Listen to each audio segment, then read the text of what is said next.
Good morning बच्चों। आज हम लोग फिर से देखेंगे अमरूद का पेड़। इससे पहले हम लोग पढ़े थे तो क्या था कि अमरूद का पेड़ में जो लेखक हैं उसकी माँ को बहुत सारा अंधविश्वास होता है। तो आगे क्या होता है आइए देखते हैं।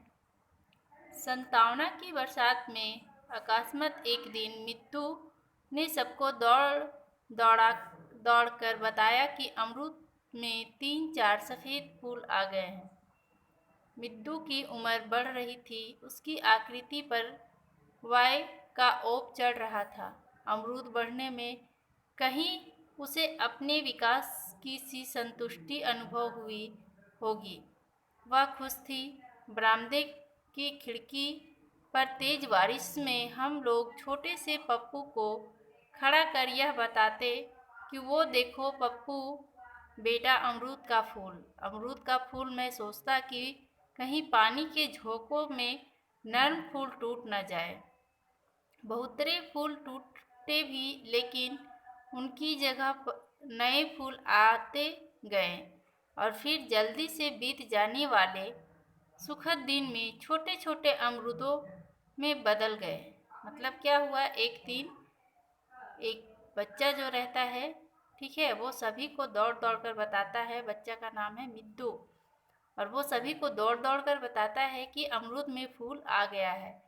तो सभी लोग को जब बताता है तो पप्पू जो है वो भी अपने बरामदे में बैठे रहते हैं और बैठे बैठे अपने बेटे से कहते हैं कि वो देखो बेटा, सफ़ेद सफ़ेद सुंदर सुंदर अमरूद का फूल है। लेकिन वो ये भी सोचते हैं कि कहीं पानी आने के कारण पानी के झोंका उसे नरम फूल को तोड़ न दे।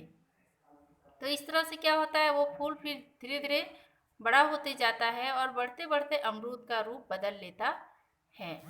मुझे लगा कि हमारे घर के सामने यह अमरूद हमारी जिंदगी का एक घरेलू हिस्सेदार होता जा रहा है।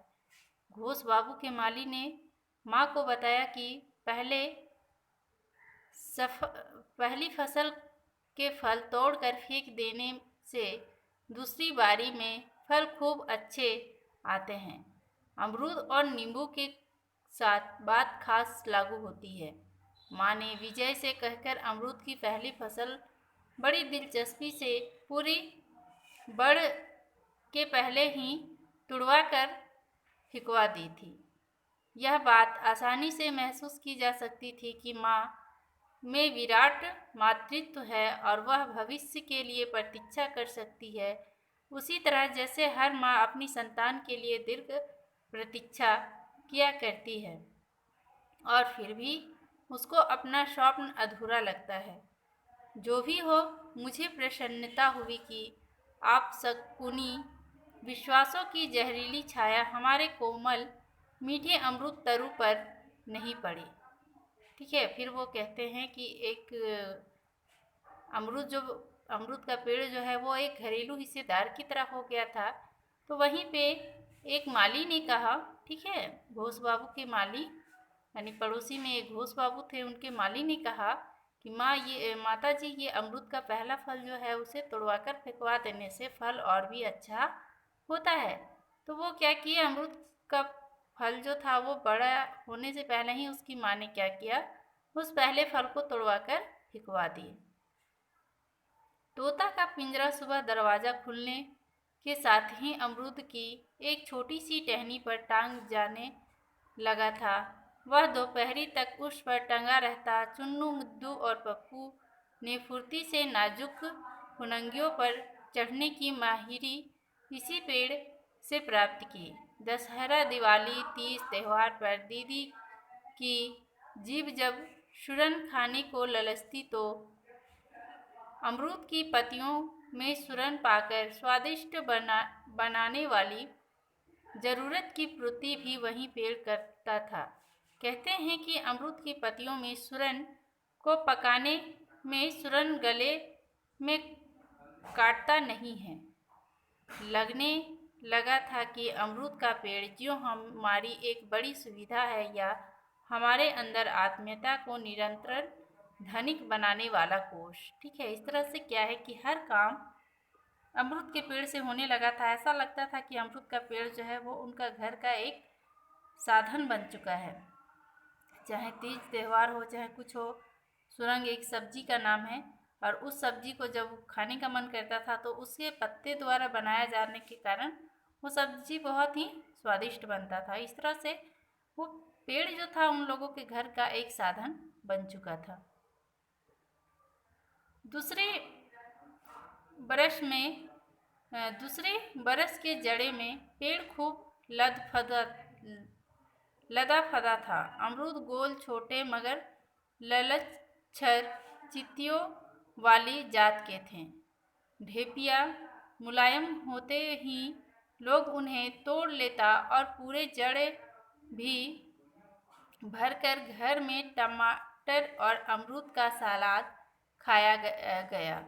सूखे के लिए कई महीने खूब पके अमरूद उपलब्ध होते रहे और बाहर के मेहमान हमारे घर के अमरूद में इलाहाबाद के अमरूद की प्रसिद्धि का इत्मीनान कर लेते थे। इस तरह से जाड़े के दिन में खूब लोग अमरूद का ही सलाद और टमाटर का सलाद खाया करते थे। तो दूसरे साल जो है अमरूद बहुत अधिक फला हुआ था। इस तरह से उसके यहाँ जो तोता था सुग्गा, उसके लिए भी भोजन का काम करता था अमरूद।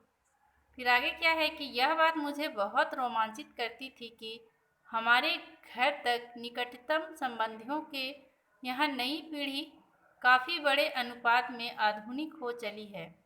मुझे मन स्थितियों और वातावरण की इस तब्दीली का अध्ययन बड़ा सुखद लगा। इससे हम में दृष्टिकोण की उदारता परिलक्षित होती और फिर भी घटना या आकस्मिकता या एक संपूर्ण परिस्थिति को हम लोग अनहोनी नहीं मानते थे। जीवन में सब जहाँ सहज है, सब संभव है। अमरूद की छाया में बेंता की कुर्सियों पर बैठ चर्चाएं कर करके हम 3-4 भाई बहनों ने अपने उम्र के फर्क को दोस्ताना हरकतों से भर दिया। प्रायः बैठकर नए नए विषयों को कुरेद कर कभी ताप और उग्रता के वशीभूत होकर भी बातचीत करना तेजी से हम लोगों के मनोरंजन और दैनिक निर्वाह का एक अंग होता जा रहा था। मैंने महसूस किया कि घर के बुजुर्गों के बारे में हम लोग अक्सर तुष्ट भी हो उठते हैं, लेकिन हम इस बात की निश्चितता थी कि ऐसा होने में अवांछनीय कुछ भी नहीं है, अपितु यह अच्छी बात है। नई चीज़ें यूं ही बनती है जैसे अमरूद का पेड़ हम लोगों के बीच आपशंकुनी के आरोपों को नष्ट करता हुआ धीरे धीरे बना और वह अब पूरे परिवार पर का एक खूबसूरत हिस्सा हो गया है। तो इस तरह से अमरूद का पेड़ जो है वहीं पे लोग बैठकर बातचीत करते हैं, नए नए तर्क निकालते, नए नए चर्चाएँ करते थे। तो इस तरह से अमरूद का पेड़ उनके लिए काफ़ी मददगार लगने लगा था। अमरूद फलता फूलता रहा है और अब पप्पू ने एक निहायत छोटा सा झूला भी उस पर डाल लिया। इधर हम भाई लोग धीरे धीरे अलग अलग शहरों में के भूगोल में गुद्दा तरीकों की नौकरी के लिए बंटने लगे। यह कोई असामान्य बात नहीं थी, सिवाय इसके कि घर से अलग होने में थोड़ी बहुत मानसिक क्लेश सबको होता था। जिस दिन मैं नौकरी पर जा रहा था, माँ रो रही थी, इसलिए मैं शीघ्र घर छोड़कर निकल जाने को तत्पर था। जमुना पुल पर डूबी हुई सांझ में नदी पर से भरी मन गुजरते हुए सबसे ज़्यादा माँ और अमरूद के पेड़ की याद आई। माँ की याद इसलिए क्योंकि वह दुर्बल है और हम लोगों को न समझ पाकर क्रमशः जड़ होती जा रही है, और अमरूद की याद इसलिए कि उसके माध्यम से मैं अपने अंदर एक जागृति का भान करता रहा। अमरूद का पेड़ मुझमें प्रतीकों का निर्माण किया करता है और फिर एक नए संसार की कल्पना में मैं मग्न हो जाता। इस ट्रेन यात्रा में और अनेक बार मैं इस नए संसार में डूबकर शक्ति और आत्मसंतुष्टि पाता रहा हूँ। अमरूद के पेड़ के प्रति समर्थन और राग मैंने मन में यूं ही एकत्र हो गया, क्योंकि बाद में कई लोगों ने घर के सामने अमरूद होने की अशुभ बताया और पेड़ को तुरंत कटवा देने की सलाह दी।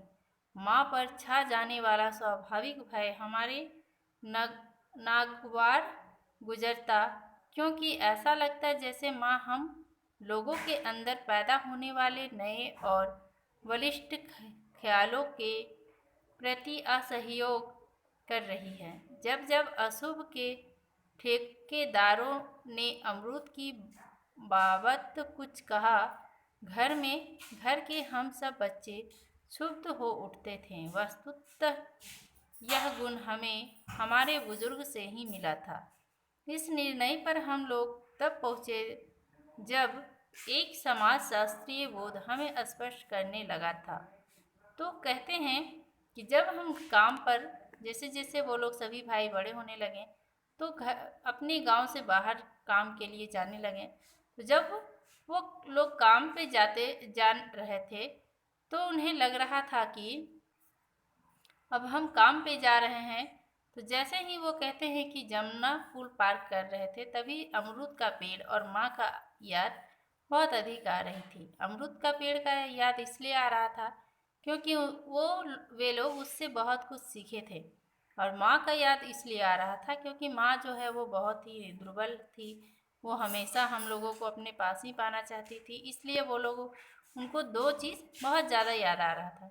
तो इस तरह से बहुत लोग ऐसे थे कि अमरूद के पेड़ के देख करके कुछ अशुभ बातें भी किया करते थे। बहुतों ने उस पेड़ को कटवाने की भी बात कही, लेकिन लेखक जो थे वो उन सब चीज़ों पे विश्वास नहीं करते थे, और जब ऐसा कोई बात होता था, कोई कटवाना चाहता था तो उसे मना कर देते थे, है ना। और वो कहते हैं कि ये सब गुण जो है हम अपने बुजुर्ग से ही पाए हैं। तो धन्यवाद बच्चों, आज के लिए इतना ही। आगे हम लोग कल देखेंगे, क्योंकि ये कहानी